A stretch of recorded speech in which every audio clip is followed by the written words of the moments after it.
तेलंगाना की राज्यपाल तमिलिसाई सौंदरराजन जी, केंद्र सरकार में मेरे सहयोगी मंत्री जी किशन रेड्डी जी,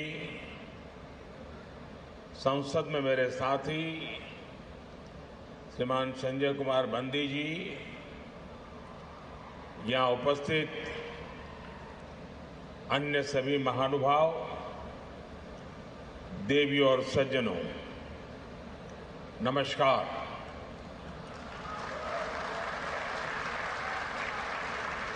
देश में त्योहारों का मौसम शुरू हो गया है। संसद में नारी शक्ति वंदन अधिनियम को पास कराकर हमने नवरात्र से पहले ही शक्ति पूजा के भाव को स्थापित कर दिया है।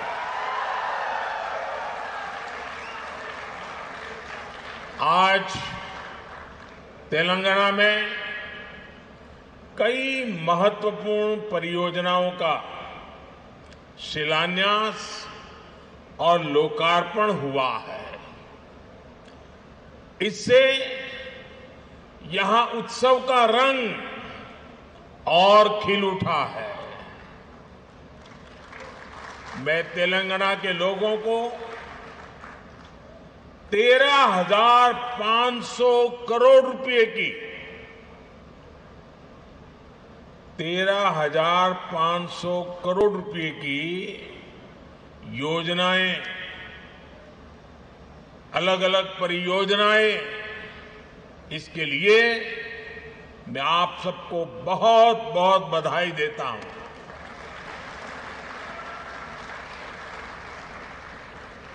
ना कुटुंब सभ्युल्लारा,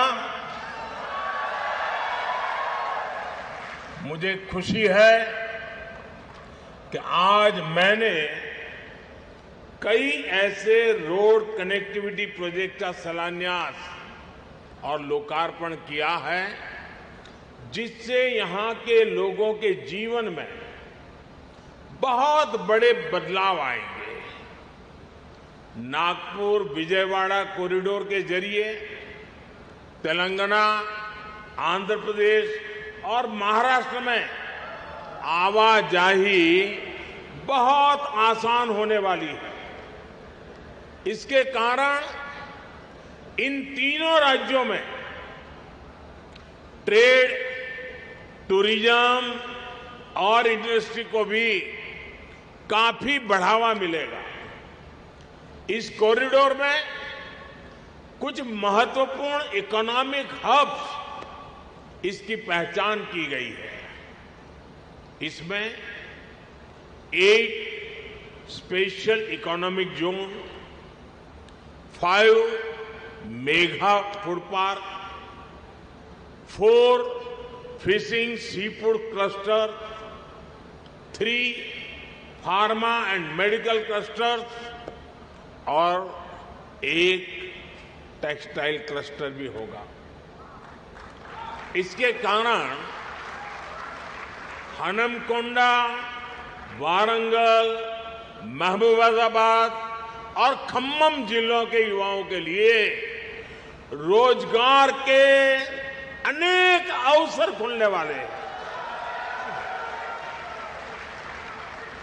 इन जिलों के किसानों की फसलों में भी फूड प्रोसेसिंग के कारण वैल्यू एडिशन हो पाएगा।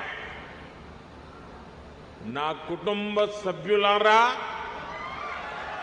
तेलंगाना जैसे लैंडलॉक्ड स्टेट के लिए ऐसी रोड और रेल कनेक्टिविटी की बहुत जरूरत है जो यहां बने सामानों को समुद्री तट तक पहुंचाएं और इनके एक्सपोर्ट को बढ़ावा दें। दुनिया का बाजार मेरे तेलंगाना के लोग कब्जा करें।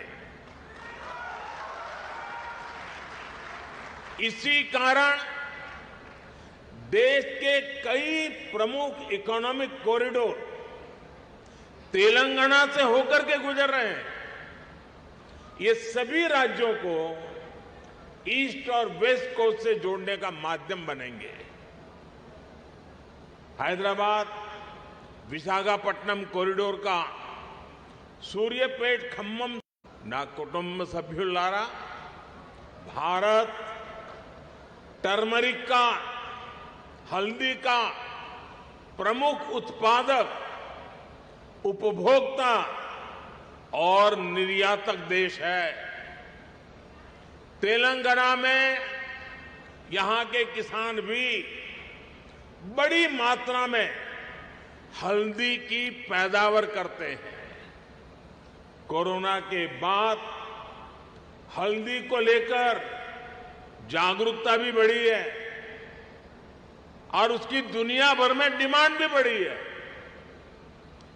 आज ये आवश्यक है कि हल्दी की पूरी वैल्यू चेन में उत्पादन से लेकर निर्यात और रिसर्च तक और अधिक प्रोफेशनल वे में ध्यान देने की जरूरत है, इनिशिएटिव लेने की जरूरत है।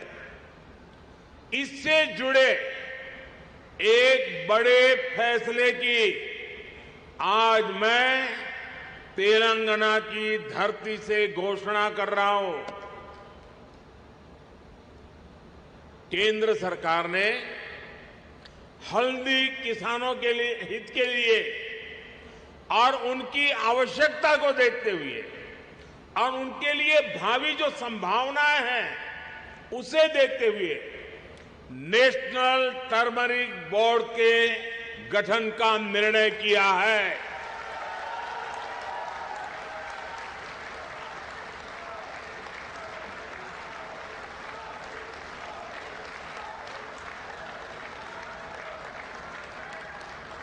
National turmeric board supply chain में वैल्यू एडिशन से लेकर इंफ्रास्ट्रक्चर के कार्यों तक किसानों की मदद करेगा।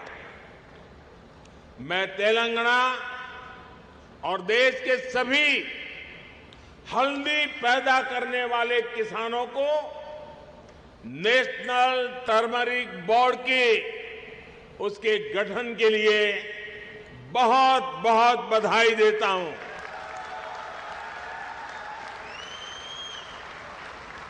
ना कुटुंब सभ्युलारा आज पूरी दुनिया में एनर्जी और एनर्जी सिक्योरिटी इस पर बहुत चर्चा हो रही है।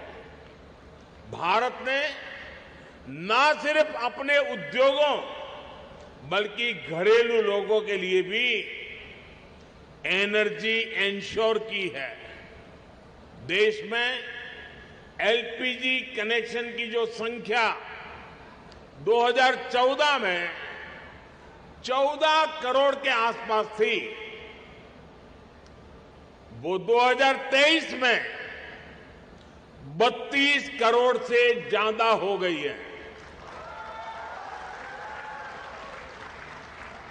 हाल ही में हमने गैस सिलेंडरों की कीमतों में भी कमी की है। भारत सरकार एलपीजी एक्सेस को बढ़ाने के साथ अब इसके डिस्ट्रीब्यूशन नेटवर्क का भी विस्तार करना जरूरी समझती है। हासम चेरलापल्ली एलपीजी पाइपलाइन अब इस क्षेत्र के लोगों को एनर्जी सिक्योरिटी देने में बहुत बड़ी सहायता करेगी। यहां पर कृष्णापट्टनम से हैदराबाद के बीच मल्टी प्रोडक्ट पाइपलाइन का भी शिलान्यास हुआ है। इसके कारण तेलंगाना के विभिन्न जिलों में हजारों डायरेक्ट और इनडायरेक्ट जॉब भी बनेंगे। ना कुटुंब सभ्युलारा मैंने आज हैदराबाद केंद्रीय विश्वविद्यालय में विभिन्न भवनों का उद्घाटन किया।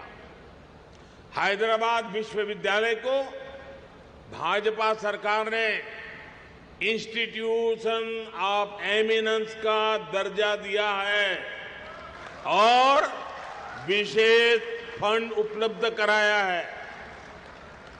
आज मैं आपके बीच एक और बड़ी घोषणा करने जा रहा हूं।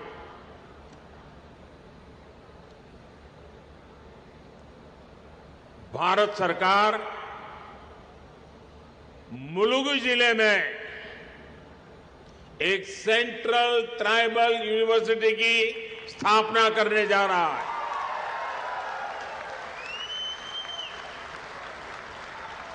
और इस विद्यालय का नाम पूजनीय आदिवासी देवियां समक्का सारक्का के नाम पर रखा जाएगा।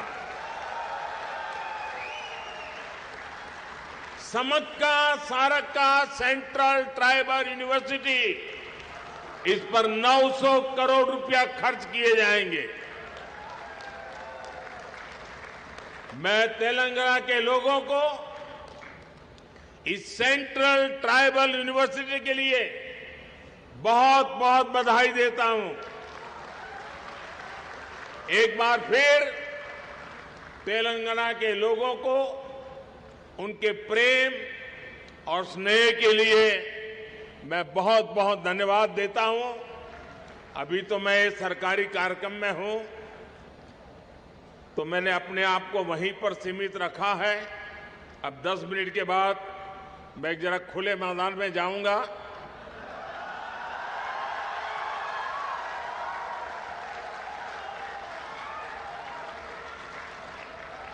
तो वहां जरा खुले मन से बातें करूंगा। और ये मैं वादा करता हूं, मैं जो भी कहूंगा वो तेलंगाना के दिल की बातें करूंगा, यहां के लोगों के दिल की बातें करूंगा। बहुत बहुत धन्यवाद।